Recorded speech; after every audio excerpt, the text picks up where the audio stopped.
So next up, we have Vladan Nikolic with Riding the Wave.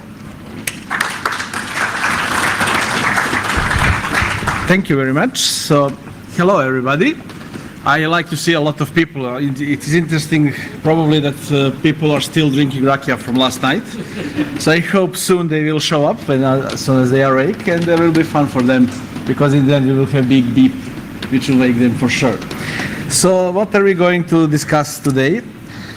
A lot of stuff. We are going to make this like introduction to SDR, software defined radio, which we use a lot during the IoT work. So we are going to show you a little bit of theory and a little bit of practice, and I hope in the end we will have enough time to do a little bit of demo to demonstrate how it actually is used in real life. So a few words about me. I'm leading the IBM X-Force Red European team. Our team exists under this name for more than 2 years, but a lot longer than that without the proper name. So we were part of IBM for 10 years, doing a lot of stuff.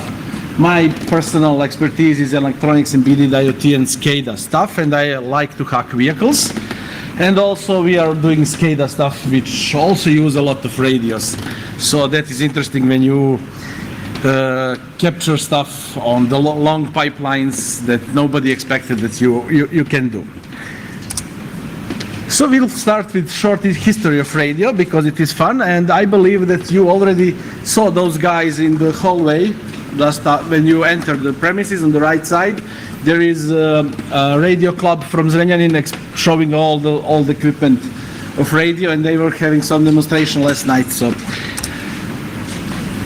who invented radio? So actually radio waves exist since the Big Bang. So first Big Bang generated electromagnetic waves, but we as humans are unable to detect those waves except in some small, short range which we call light. Other than that, we are not aware of existence of radio waves because we don't have sense that can detect it. So first knowledge, actually first idea of radio waves came in 1860 some years by the work of Maxwell, and his 4 equations of electromagnetism actually predicted possibility of electromagnetic waves. And German Heinrich Hertz is the first one who actually demonstrated the electromagnetic wave in nature. After that was almost 20 years after the Maxwell predicted them. After that, we will wait a few years before our beloved Nikola Tesla actually created first use for these radio waves by creating a first radio-controlled device. So receiver and transmitter, which were used to control these boats here, which he demonstrated in US in almost 1898 or 9, so at the end of the century. So this was the actual first use of electromagnetic waves to control and to communicate. Tesla had he was genius, but he had one issue here. He didn't believe that electromagnetic waves can be used for long-range communication. He believed that they are limited just to line of sight. So he was more thinking about how he can transfer power via electromagnetic waves, but not communication. So the guy who came after him, Marconi, is the one who actually saw this possibility, and he is the one who made the first transmission of radio waves over the ocean. And later he had granted patents, but unfortunately in 1943 his patents were invalidated because they proved nothing new. Everything was based on previous work of Tesla and Maxwell and Hertz and other scientists who were doing research on the electromagnetic wave of that time. So we are now going into new century, and as a human species is unbelievable species. So our progress comes from our wish to destroy as much of rest of our species as possible. So the wars and military are usually drive the progress. So World War I was on the beginning of the century. So first use of radio waves are there, but problem with radio waves, they were not very useful. Why? First thing, radio devices of that time were really big and unreliable. So it was not possible to use it on the front lines. They were breaking, they were big and heavy to transport. And the problem is cryptography at the time was not on top. So it was easy to communicate with guys you want to communicate, but everybody else was also able to capture your communications. So we needed to wait a little bit more of cryptography development for radio to become really, really useful as we see it today. So it was used during the World War I, it was used mostly as a remote control for torpedoes. And we have demonstrated, there was demonstration about American ship which was radio controlled completely and who could target other vehicles, other ships actually. So after 20 years we have Second World War where we already have radio in almost every home. And it was used mostly in propaganda purposes during the World War II. But we already see that the Germans actually did a lot in development of radio waves technology because they wanted their airplanes and missiles to be very effective. So they developed a lot of radio technology that we are seeing even today. And during the 1941, I believe one of the big discovery was made in US and done actually by one German who was in US at the time and who enabled our use of Wi-Fi today. Anybody have idea who invented what? Zoz. Yeah. But this is unfair. Okay. So Hedy Lamarr, she was an actress in Europe before the war, and 1938 I believe she ran from the war to Germany, to US, and she wanted to make these missiles more controllable and to make it more resilient to tampering and overhearing. So she had an idea based on an old piano which was doing automatic stuff, and she used the help from a guy who actually made pianos to create first frequency hopping technology in which receiver and transmitter would simultaneously hop through different channels and to make any eavesdropping more difficult. And this is technology that we are using today in our wireless techniques to jump from channel to channel, so it enables all of us here to be connected to the same wireless spectrum at the same time. After the world wars, we saw a miniaturization and appearance of solid devices like tubes and transistors and integrated circuits, and that made use of radio waves in our everyday life. So I have here a few pictures taken from these guys in the hallway, and this is a big receiver. I don't know if you can see that tubes are actually glowing, so it is receiving at this moment. So it is very interesting piece of equipment, and this is developed somewhere in the 50s, I believe, if I recall correctly. But as we see, usage of radio is expanding, and I believe in this moment everybody of you has at least 3 radios on you. So you have Bluetooth radio, you have GSM radio, and you have wireless radio in your phone. So 3 different radios. And what is the problem? So if you want to hack such stuff using this whole technology, it was really difficult to do. First, because on high frequencies, absolutely everything is antenna. So even your solder joints can be antenna. So it is easy to have oscillation and to have a lot of problems everywhere, and to have low quality of the receiving the emanations, and that would make it really difficult to actually analyze the content of what is transferred over the waves. So in order to help us with this, we needed a little bit of progress. So hardware was not enough. First idea was, okay, let us put all these different receivers into one box and then to use a software to decide which box is active, so which function is active. So we have software controlled radios at this point where you control it. Amplitude modulation, frequency modulation. Software can choose and activate hardware for that, but hardware had to exist to be able to use it. We can switch frequencies through software. We can switch gain. We can control filters, but it is all implemented in hardware, and software is just providing control and selection. So it is not, still you need to develop hardware. So this is what caused first appearance of software-defined radio. During the 80s, There was a lot of research in this area. Again, military was leading this because it was not very easy to have a lot of different equipment on the front lines. So it is easier if you can go with the small devices. And the idea behind this is we will have a radio which all definition, all functions will be implemented in software, and hardware will only be there to transmit and receive this information. In 2010, we gained a first cheap and usable SDR. So before that, only military had access to this technology because it was really expensive. In 2010, kernel developer called Eric Fry was trying to create a driver for Linux for these small DVB sticks that he had. And he had a problem with them. And in order to analyze what is happening, he started debugging them. And when debugging on Windows machine, he saw that if you put this chip in a debugging mode, IQ parameters will be transferred directly to your computer via USB. And we got first cheap RTL dongles, which are now everywhere.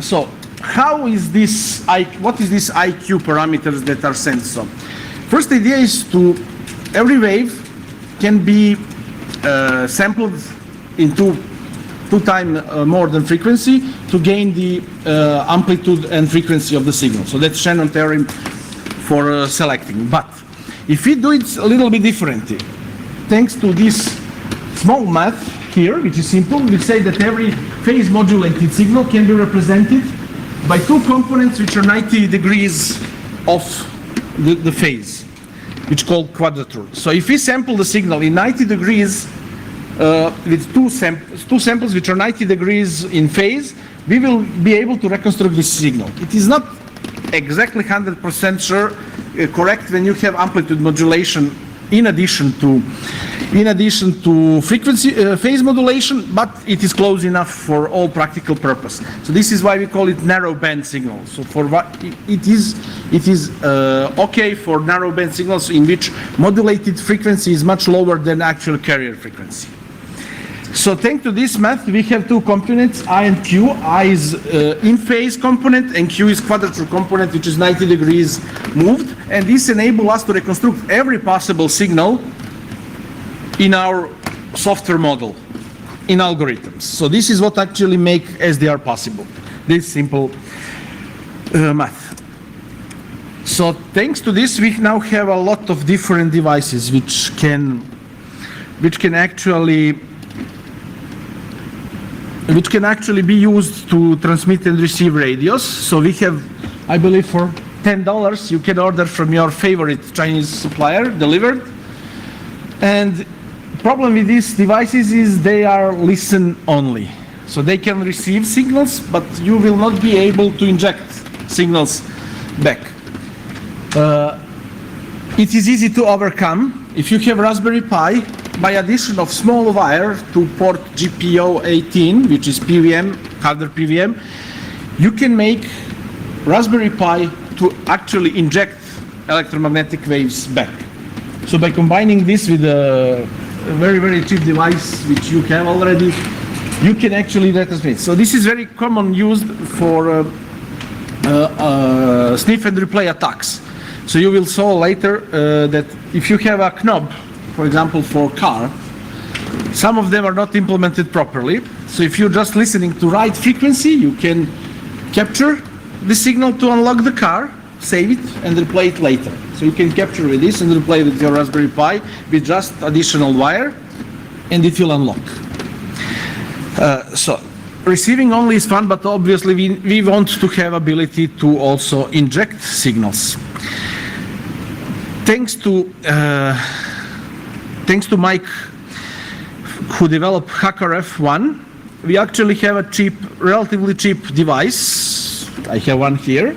It is very cheap, very small. I have it always with me because it is really non-intrusive, and it's very useful because it can also receive and transmit, but not at the same time. So that is the only limitation of the device. It cannot do it at the same time. So it is half duplex device. But it has everything that you need in it. And if you really need full duplex, and we will show why we need full duplex devices later. There are Blade RF Ethos or a lot of new devices that are currently being developed that you can actually use to accomplish both receive and transmit functions at the same time.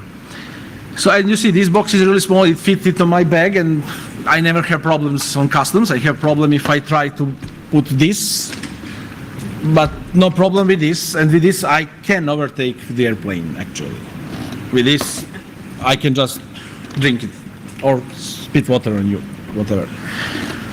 So this is our perception of risk, that's the problem. I have here a large picture of HackRF because I really want to go through how this actually works, because it is really important to understand how it works in order to be able to use it effectively. As any tool, you need to be aware of its limitations in order to understand what you actually are getting. If it is problem with the tool, or it is problem with the process, or it is something else. So now you are going to see how antenna can be really, really useful, even if we are not transmitting or receiving anything, because it can be extended to almost 1 meter, and I can use it to show or to beat you if I really need. Okay, so here, this is first antenna. Take the hand mic, otherwise it's not on the Okay. batteries on there. Yeah. Okay, so you'll have to be really loud. Let me try this. If I, have a laser right there by the thingy, so like it's easier. where is the laser? But how can I beat people with laser? No, I don't see lasers. So I will use stick with this. This always works. No need batteries. And I talk loud. If you cannot hear me, just yell and I will repeat. So first we have antenna connector. From this, this is connected there, and it injects all electromagnetic waves which are It was nice. Excellent, this works. Laser. New technology. This is more fun. I cannot beat you with this. So let me see which button. Which button? Woo! Excellent. So I don't need this then. Excellent. So thank you. So just don't forget to pick it up later, because I will forget to return it. Sure. So we have antenna connector, and we have this passive. I need microphone. Okay, let me try to synchronize. I'm still thinking about my antenna.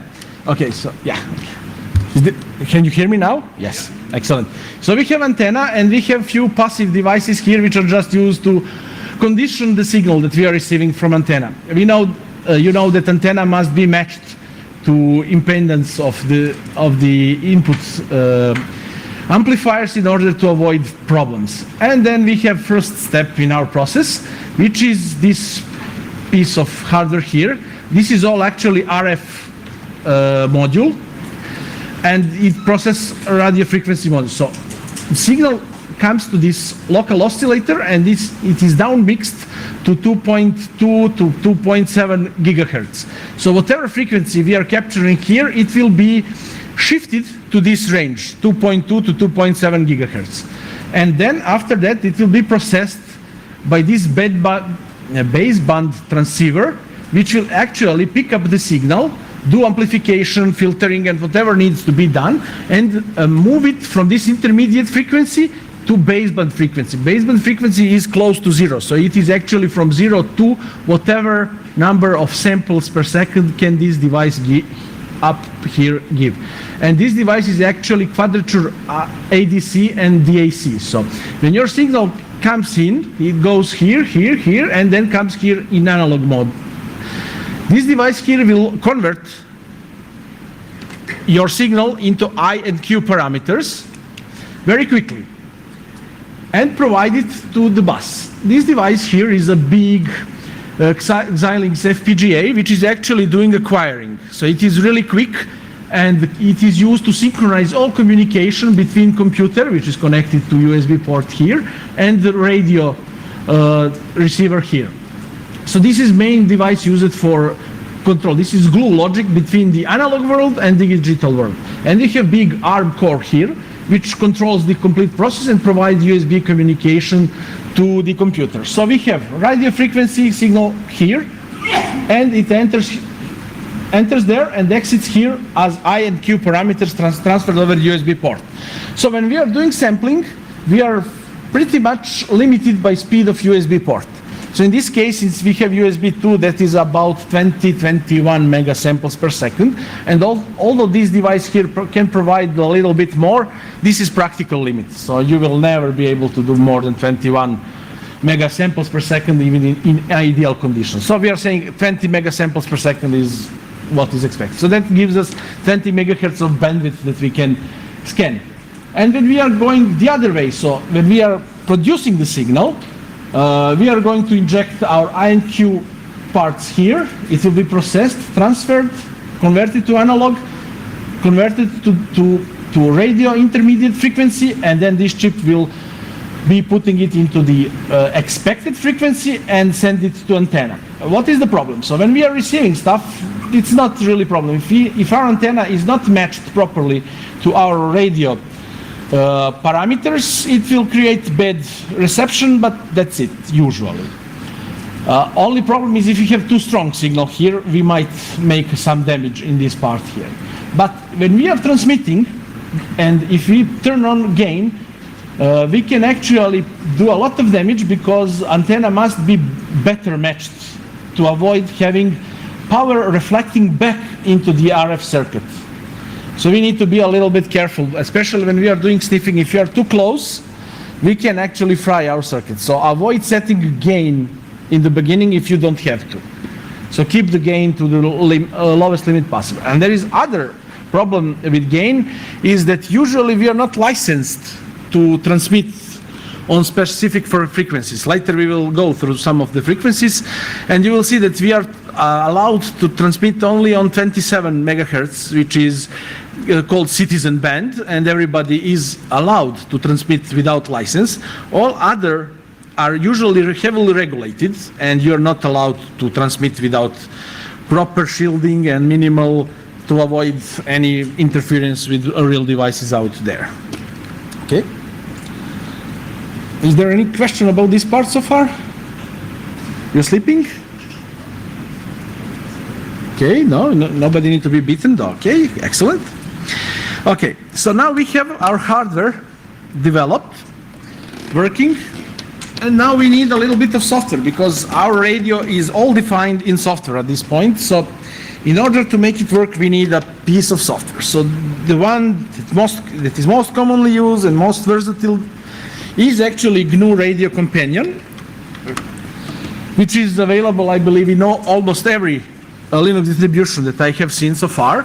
And it is actually a very great tool because it enables you to do development like Lego. So you will just pick up your boxes and put the boxes on the screen, connect those boxes, and you will have a result. Okay, you need to know which boxes and how they are going to connect them, but that's another story. So I have here shown the simplest possible script, which have just one source, which is my SDR, and one sink, which is this waterfall plot. And this is actually showing the most interesting part of the spectrum. This is 433 megahertz, where we have a lot of IoT devices communicating. And we see in this waterfall plot, we can see that the higher the power, the color is upper. So with green, it is somewhere in the middle. If it is red, we have a very strong transmitter. So if we don't know where is our device, we can just scan the spectrum and discover it by checking the power when the device is on and off. And to make this process more efficient, we need a tool called Spectrum Analyzer. Spectrum Analyzer is the tool which will scan the range of frequencies for you and map the power of the receiving signal in time. So in this, there is a tool called Pure Spectrum Analyzer, of course. It supports HackRF since recently, since almost 2 years actually. And I'm here scanning the full range that is possible with this device, and that is up to 6 gigahertz. And we can see few red stripes in a lot of blue. So I don't know if it is easy to see in this area here. we have tiny speckles of red. Any idea what is here? Wi-Fi, yes. We have this large piece here in about 5.1 gigahertz. That we have something here in 2.1. What is that? 3G, yeah. We have mobile telephony in a lot of places. We have it in 850 to 90. We have it 2.1 gigahertz, depending on in which country you are. So, and you can also see that lower frequencies are full with different communications. There is a lot of red. So I pull up here. This is, I think, up to 100. Yep. 200 megahertz, and we see toward the end of that we have a lot of transmitters which are very strong, and that would be FM stations. And we see beyond that we have a lot of stuff in low frequencies on 27 megahertz. That is a band that you can use to transmit freely. You can find radio amateurs in a lot of they have 20 meters, 16 meters, 10 meters bands where ham radio operators are using to transmit and receive. So we have a lot of spectrum.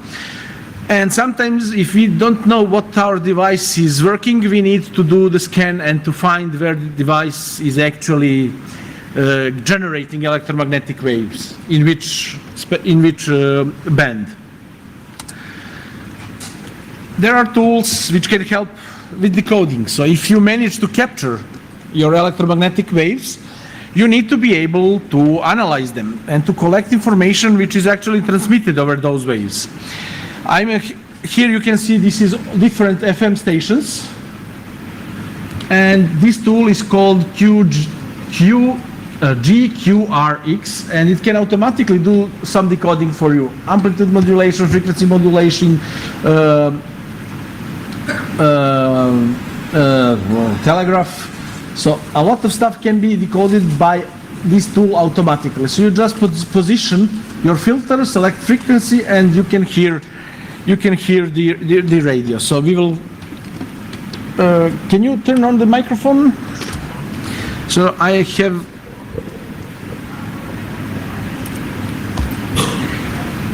have stuff ready here. So I know the frequencies. So we can see here that we have microphone is turned on, and it is receiving. Test 1, 2, 3. Okay, so now I will start decoding.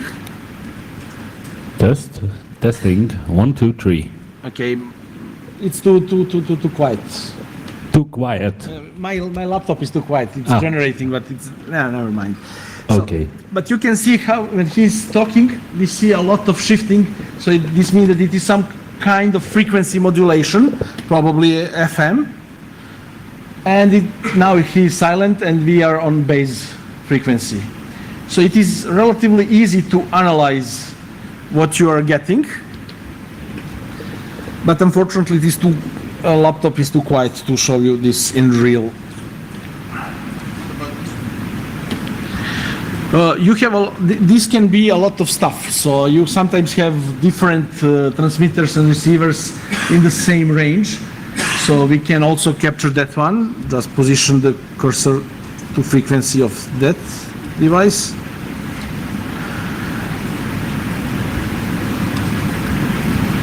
Why I'm not going to move?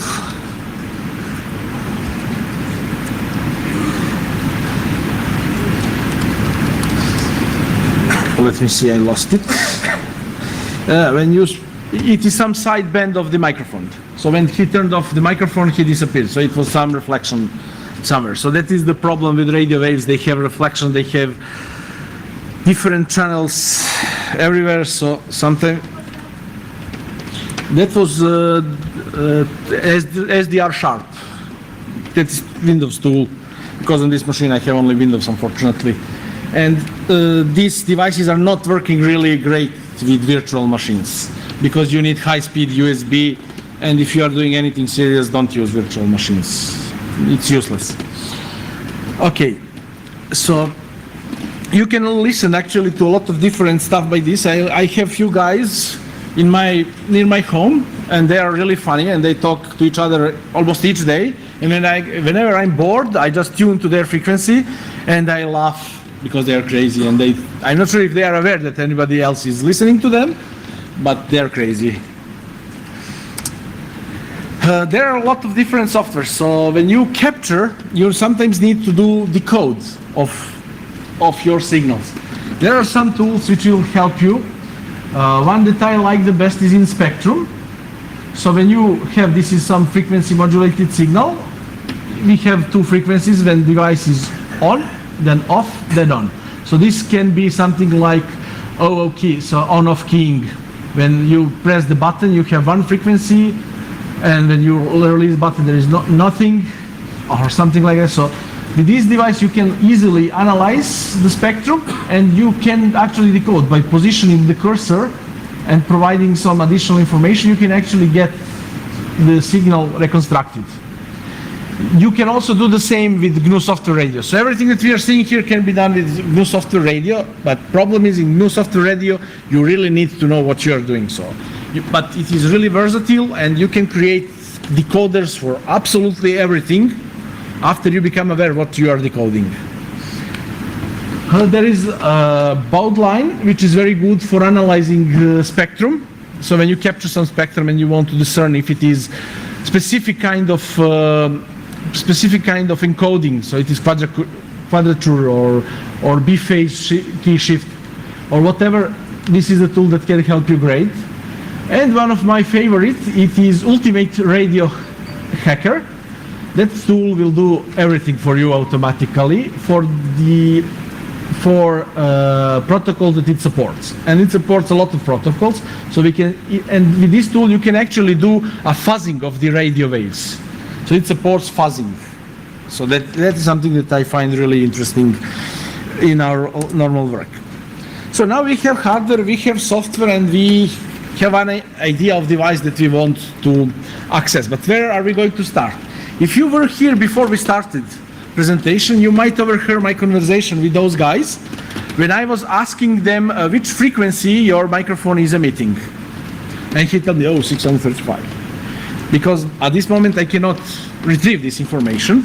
But usually if device has FCC ID on it, it is possible that FCC has documentation on it. FCC mandates that every device which emits any kind of electromagnetic waves must be certified. And in order to get this certification, you need to provide a lot of information about your device, including pictures of the boards, electromagnetic spectrum. You need to specify which protocols are used, how you are encoding information, and you can find a lot of information. And the best part is you can find this information even before device is on the market, because device will get certified before it enters the market.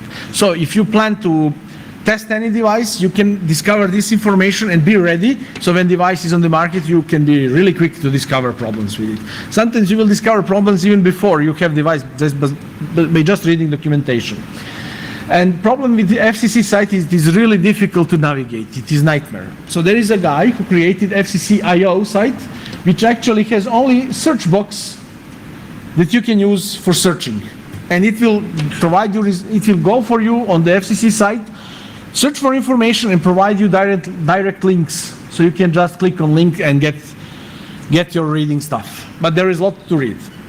But it is necessary because it will help you tremendously to lower the time you need for analysis of the device. Okay? So when I set up my stuff, first thing that I like to do is actually to follow the planes. And my kids like, because my home is near to landing strip on the Belgrade airport. Actually, it is an approach. So we have airplanes no more than 2 kilometers above us, and ILS signal goes just across our building. So it is very common for us to hear airplanes, and kids, oh, what is this plane? What is this plane? And sometimes if I have time, I just put my HKRF on the window, and I set up everything I need to spot the planes. why it is possible? First thing, planes have a lot of radios in them. I already mentioned ILS. ILS is Instrument Landing System. It is used to help airplanes land on the runway. So it is guidance. It has two radios. I'm not going into the details too much. So it has ILS. It has VOR. So for there is possibility for airplanes, even before there was GPS, they had to navigate. So there was a system of radio transmitters over the planet Earth, which are known frequency, and you can find them in Jepsen maps, and you can use them to navigate. So there is a radio in airplane which receives this navigational data. And of course we have GPS. But this ADS-B system is mandatory on all new airplanes, and it is giving position and call sign and a few bit of details about the plane as it flies. And control towers using this information as a secondary source of information in addition to primary radar. There are some talks that some of the control, aerial control will change this, and instead of using radar as a primary, they might switch to ADS-B as a primary source of information. However dangerous it is, because its signal is at very easily found at 10 and 90 megahertz. It is pulse position modulation, so by just position of pulse you decide if it is 0 or 1. It is not encrypted and decoded fairly easily, and there is a lot of information. I'm not aware, I know that guy created injector for this, but he is keeping this code private. But it's not too difficult to develop. And imagine that fun if you make you start injecting ADS signals back into the airspace, how fun it would be. We spoke with Aerocontrol, and they told us that it should not be possible, because they say so. They never got into details how they are preventing this, but they say it isn't possible, and it is illegal, and why you are asking that? Are you criminal or something? So it is simple thing. I have here capture. I'm not sure how if you see it, because this is unlucky choice of colors, but this is you will see there is a big yellow line and streaks as we have pulses. So it is really easy to spot and to analyze this information. I have here as an example decoding block in GRC. And there is a standalone tool, dump 1090. You could see this tool running on the stand there. Last night they were tracking some planes, and they have big antenna somewhere on the roof, and they have a lot of planes. I have here only few, but I didn't have much time to capture them. So you can see different of information we have. We have velocity of the plane, altitude, position, call sign, so we can map it on the map, and we know exact position of the plane. And problem is that there are some other radios in the airplane which are using this information also. There is a so-called traffic collision avoidance system in every big airplane, which is using this data in order to verify current situation in a nearby vicinity of the plane and to try to prevent crashes. So two planes to avoid crashes. So there is automated systems which will trigger alarm and take action based on this information. So if we go back to injecting this information, if we add that into the picture, it might be really dangerous to be able to inject this information. Then we have ACARS system, which is older version of ADS-B, because not all planes are new planes, so we have a lot of, especially amateur planes like Cessnas, like Utvas here, which do not have this system.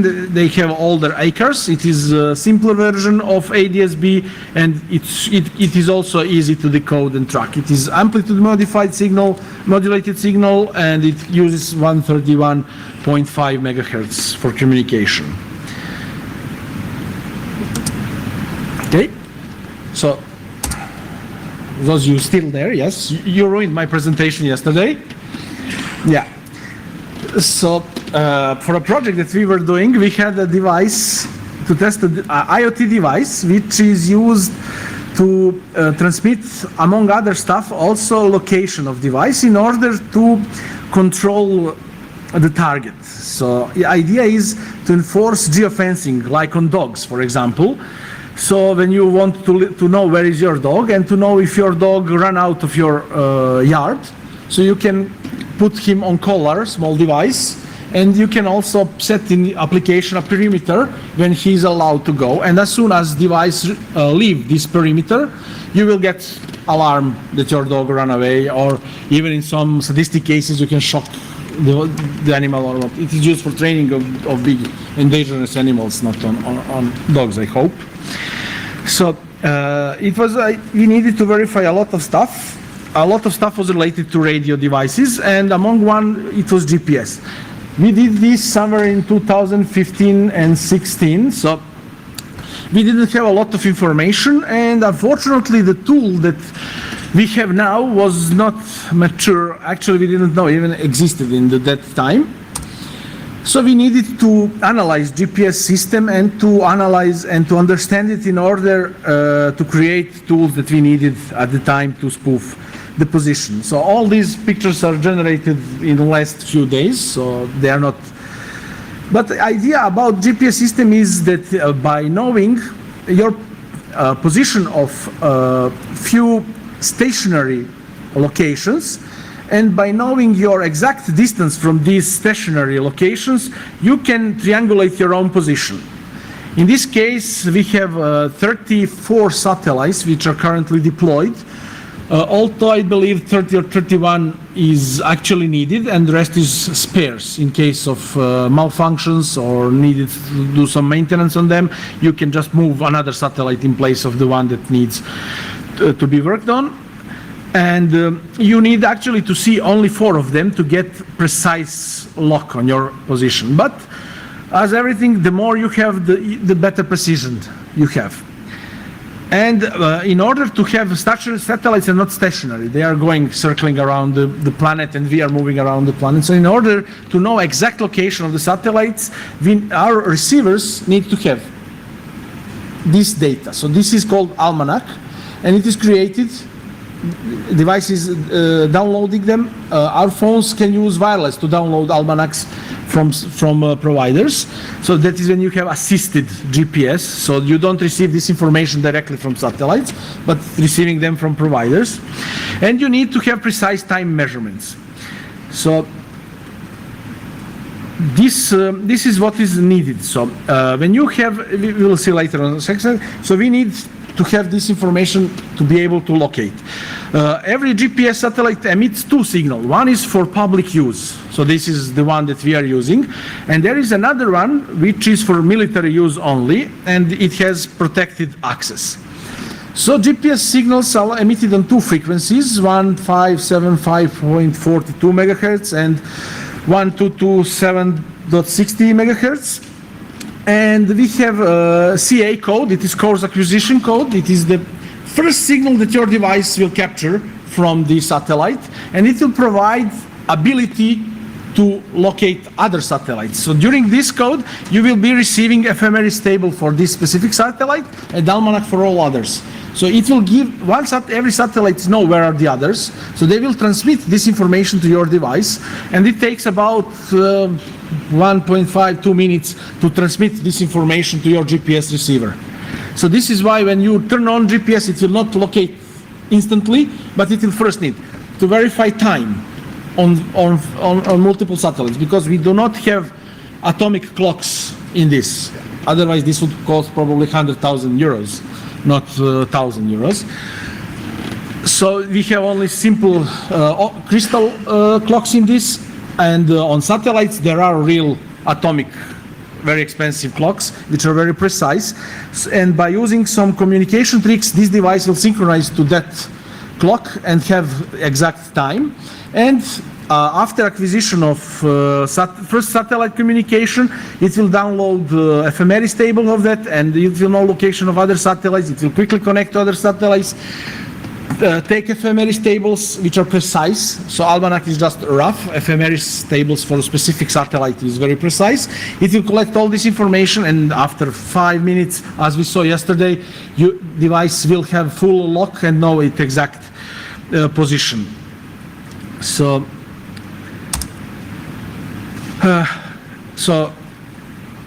by spoofing this satellite signal, we can make device believe whatever we want. As Zoz showed you yesterday, it was easy to spoof a signal and to convince drone to land because it thinks it is somewhere very far away.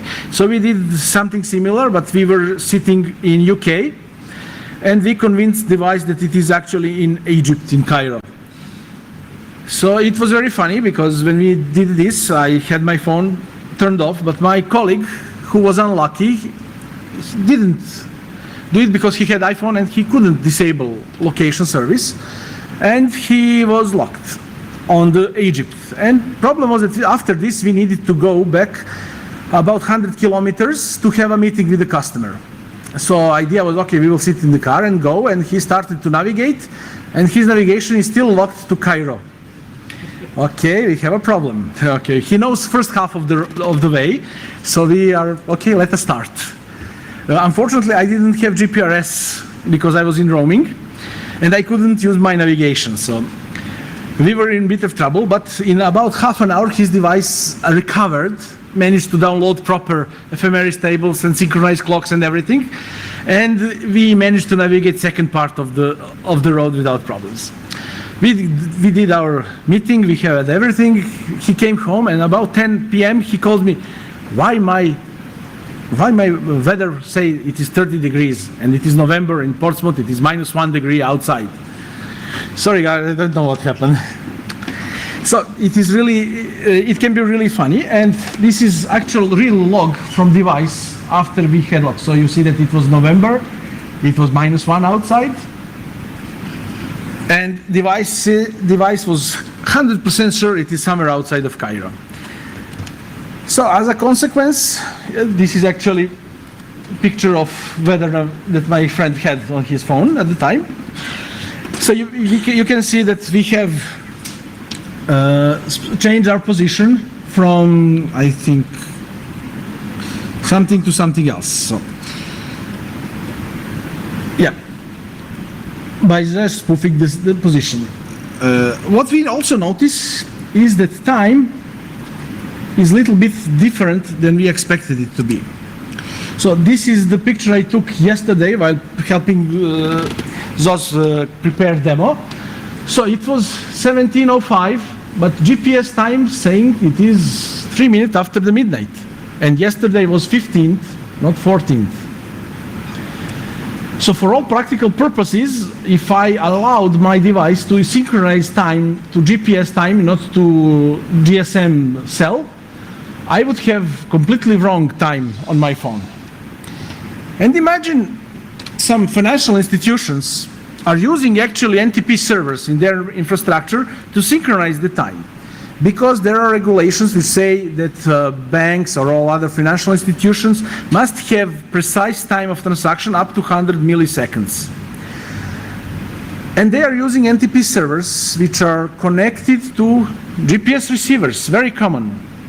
So GPS receiver provides authoritative time for financial institution. So if we generate this signal near their antennas, it will be fun. So I didn't find bank which will allow me to test this yet, but I work on this and hope that I will have a little bit more information for a few years when I'm out of jail.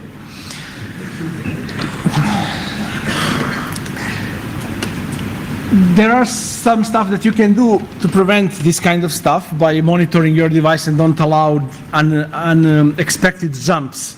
So if your device is 1 minute in Portsmouth, the next minute in Cairo, there is some error in the system. So you need to be a little bit more resilient to this. Also, this device had other sensors which can help prevent this. So we will discuss them in the next step. So we learn not to trust GPS, but we usually don't think a lot about our phone. So our phones are trusted devices. We put all our secrets on it. Our financial stuff. We could use it for online transaction. We have payment information. We have our health-related information. We have our scans of documents. A lot of stuff we keep in our phones. But how it is secured? So problem here is not very good. That's the problem. So we will not be talking about how device applications are developed. That is for web application guys. So we are going to speak about communication. So this device that I mentioned has GPS and also have GPRS communication. So in order to provide information that it collects, it needs to connect to some cloud-based infrastructure and to provide this information there, and your mobile application or web application will show you information that is collected in the cloud. So you can see where is your device, what is the environment, how quickly it moves, everything. And device is communicating without wires. And we found that there is GSM SIM card integrated on device, and it was accessing some private access point. So there was custom SIM card, which was issued by some providers which offer global GPRS service. So in whichever country you are, it will be, it will work, except in Serbia. For some reason in Serbia it doesn't work.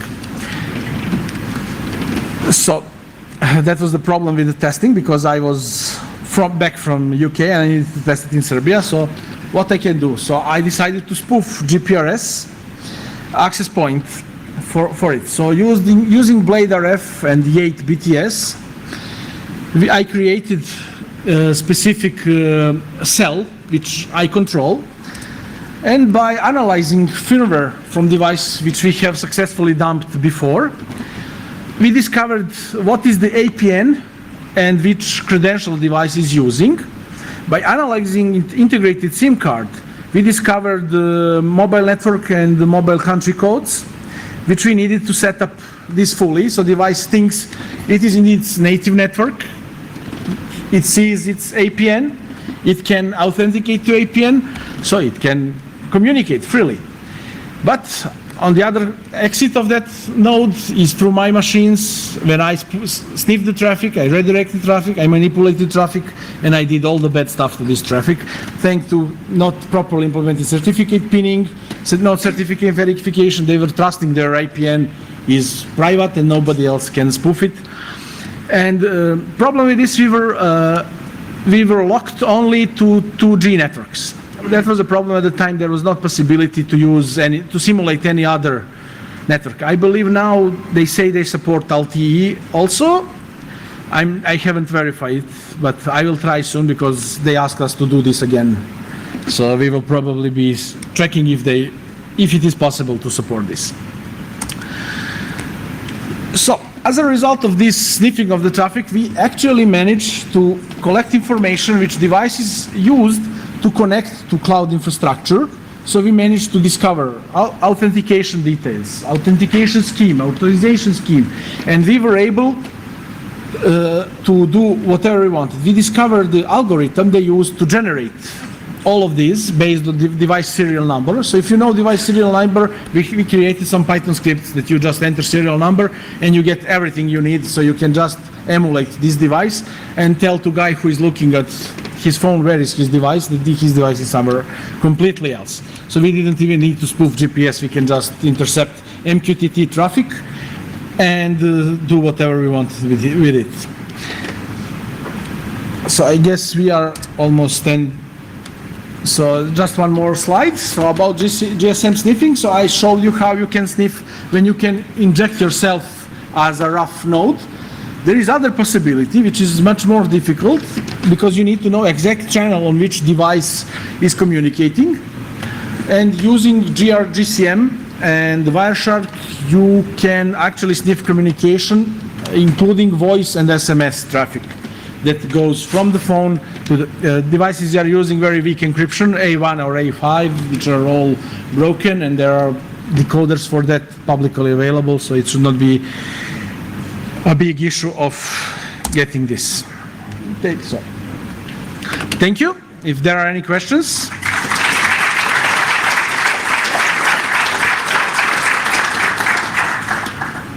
Me.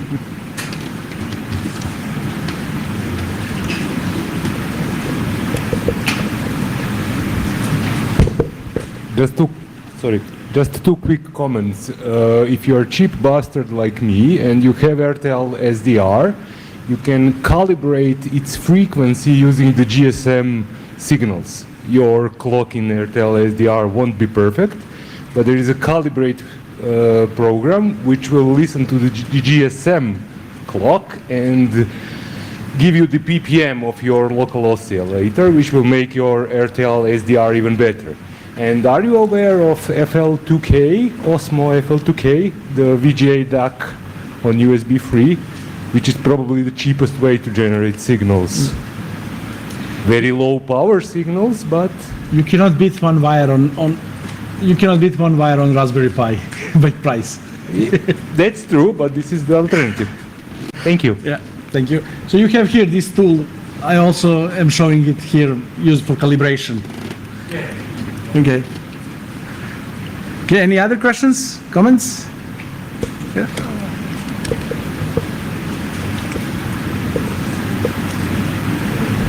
Yep, thanks for the presentation. Just a quick remark on the GNU Radio Companion. Basically, one thing that I would say it's also important to mention is that you can also write modules in C or in Python, and you can quickly add protocol decoders and this kind of stuff, you know, to this, I would say, well, to the decoding chain, to the end of the decoding chain. Yeah, thank you. Thanks. One comment on the single wire on the Raspberry Pi. It generates a rectangular signal, so even if you are transmitting on a frequency where you are allowed to transmit, you will have enormous sidebands and frequencies where you should not transmit, Yeah. so be careful with that. Yeah, it's using PVM, so it is dangerous, but it works. It doesn't have too much signal strength to be dangerous. You need to be really close. Okay. No more questions? Okay, thank you, and we can continue discussion later, so we need to